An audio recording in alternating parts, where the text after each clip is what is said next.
We don't talk about hockey on this channel very often, if at all. For my non-North American viewers, we don't reference it as ice hockey. North America, mostly, just hockey, people. Just hockey. We certainly know if you're not North American, if you say, are you gonna watch the ice hockey game tonight? We don't do that. Hockey. Anyways, I don't want to dwell on hockey too much. I just want to say the NHL playoffs start today, but the most important part is tomorrow. The Ottawa Senators of Ottawa are playing the Toronto Maple Leafs of Toronto. It is the Battle of Ontario, people. Only the strongest will survive. Living in Ottawa, you'd think that I'd be an Ottawa Senators supporter. That is not the case. I was born in Toronto, Ontario, at St. Mike's Hospital, right downtown, just around the corner from Maple Leaf Gardens. So, yeah, one could say I bleed blue and white. Toronto Maple Leafs, first round of the Stanley Cup playoffs tomorrow from Toronto, Ontario. Go Leafs, go!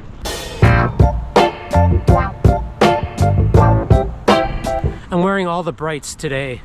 This is not yellow, by the way. This is chartreuse. Okay, chartreuse. So that's on the top.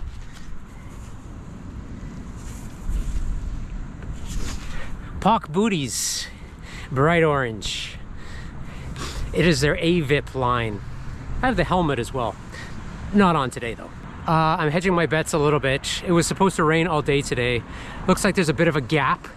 If I put my faith in the weather radar, there's a bit of a gap. So I can't stop for too long to shoot this vlog because I don't want to get wet. Wetter than I already am. It's a little puddly. It rained quite a bit overnight. I wanted to talk real quick today and tied a little bit into my high-vis outfit. I noticed there was a news story this week in Ottawa. A local inventor has come up with a novel mirror design. You know those helmet mirrors that have a singular mirror and you can see that what's coming from behind? I see those around, they're pretty popular. He's created one that's a dual mirror. So the purpose of that is when you're up on the tops or on the hoods, you use one of the mirrors to see what's coming from behind. But then I guess he's a triathlete or has aero bars, gets down fairly often, which basically negates one of the mirrors for its viewing angle. So he's created a dual mirror design. So when you're down in your aero bars, that gives you the advantage of also seeing behind you. Yeah, he's got a GoFundMe thing going for this. It looks pretty interesting.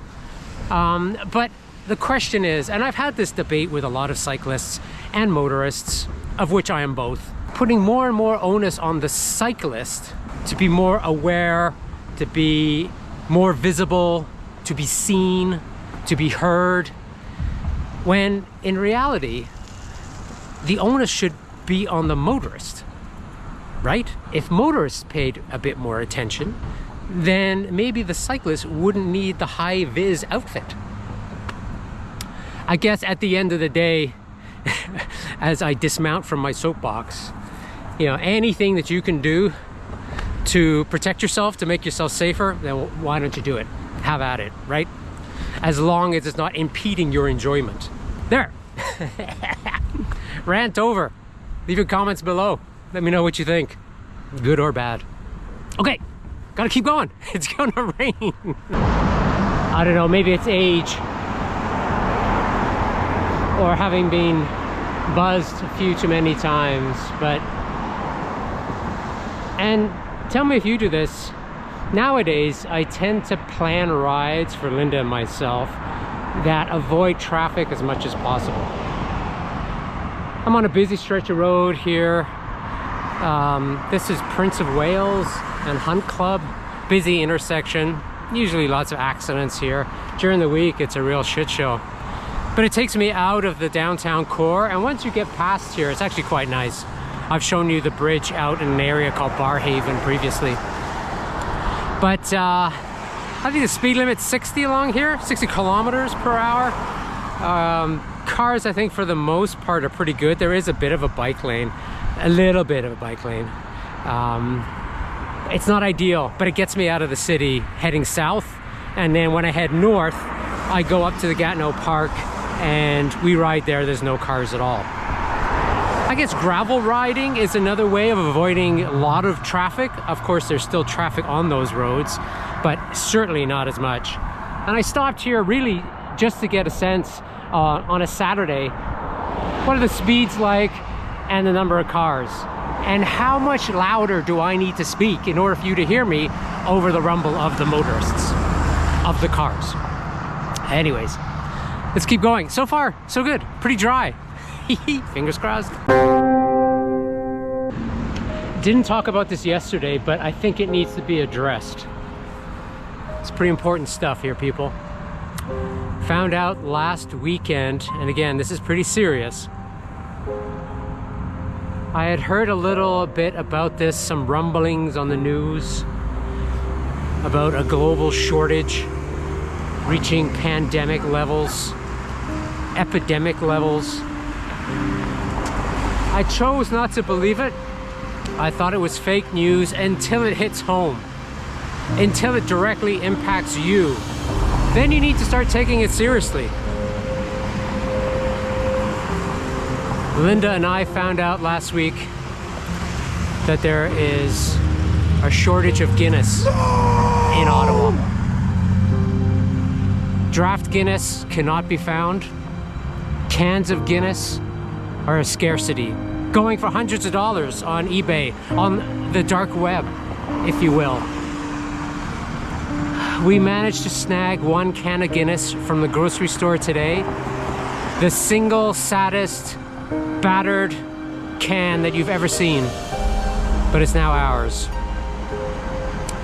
Reach out in the comments if you want to purchase it from us. I'm asking 1,000 Canadian dollars, which is a bargain these days. And hopefully the message gets to Mr. Guinness and he starts producing a little bit more. These are sad times, my friend. Truly sad times.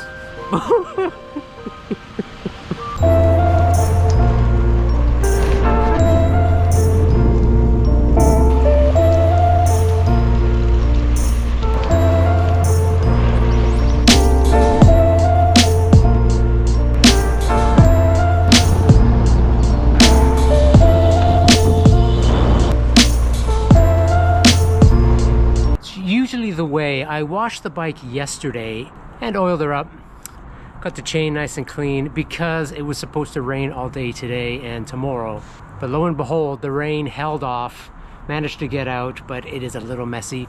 I did clean the bike again and I will re-oil the chain a little bit later.